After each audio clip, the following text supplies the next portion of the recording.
Cabbage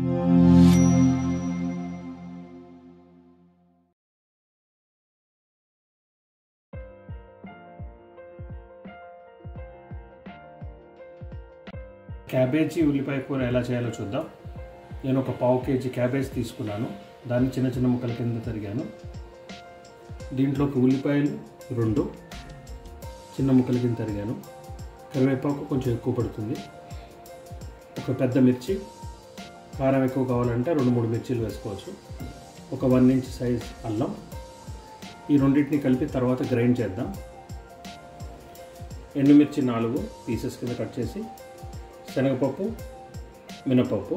దీంట్లో మినపప్పు ఎక్కువ వేస్తాం, శనగపప్పు తక్కువ. కొంచెం జీలకర్ర, కావాల్సినంత ఇంగువ,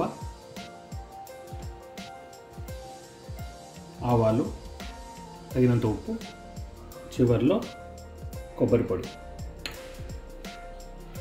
మూకుడు తీసుకుని దాంట్లోకి 1 table spoon 2 table spoons oil వేసుకున్నాను.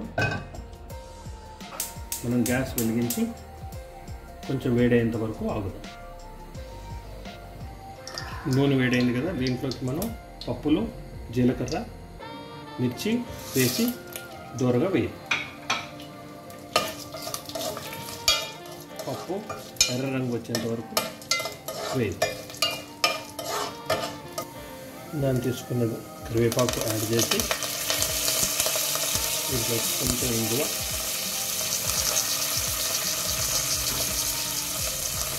ఆవాలు చివర్లో వేయాలి.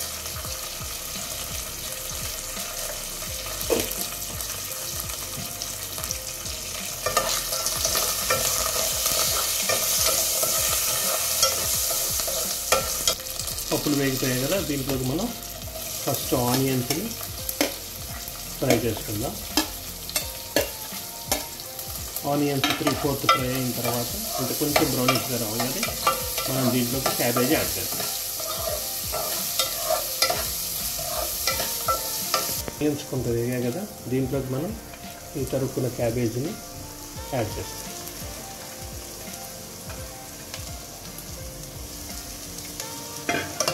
దీన్ని ఫుల్గా కలిపి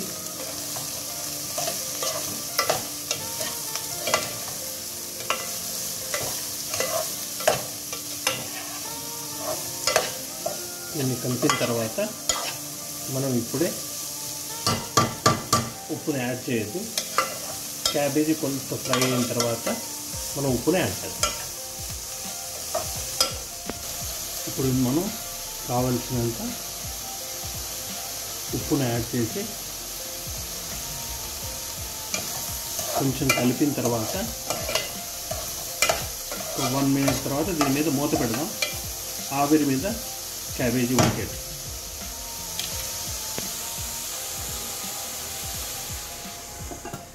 ఇప్పుడు గ్యాస్ సన్నపు సెగన పెడదాం. మనం ఇందాక తీసుకున్న పచ్చిమిరపకాయ, అల్లం, ఈ రెండింటిని మనం మెత్తగా గ్రైండ్ చేసుకుంటాం.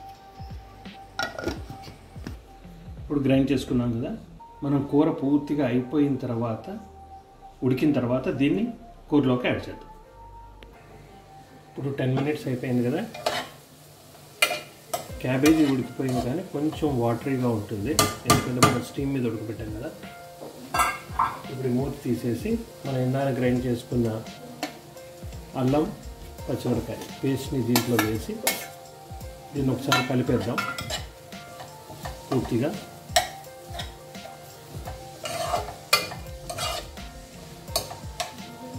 ఈ పేస్ట్ మొత్తం కూరలో కంటాలి.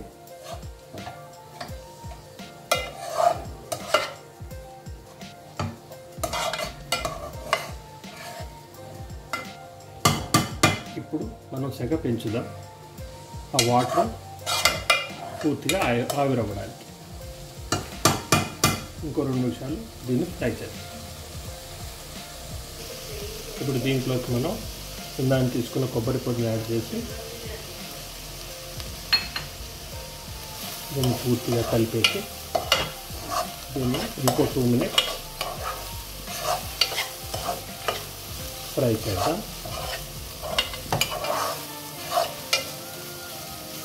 మూత పెట్టకుండా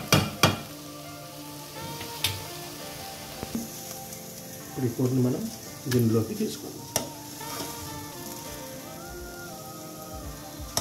దీన్ని మనం చపాతీలోకి వైట్ రైస్లో కూడా తినచ్చు.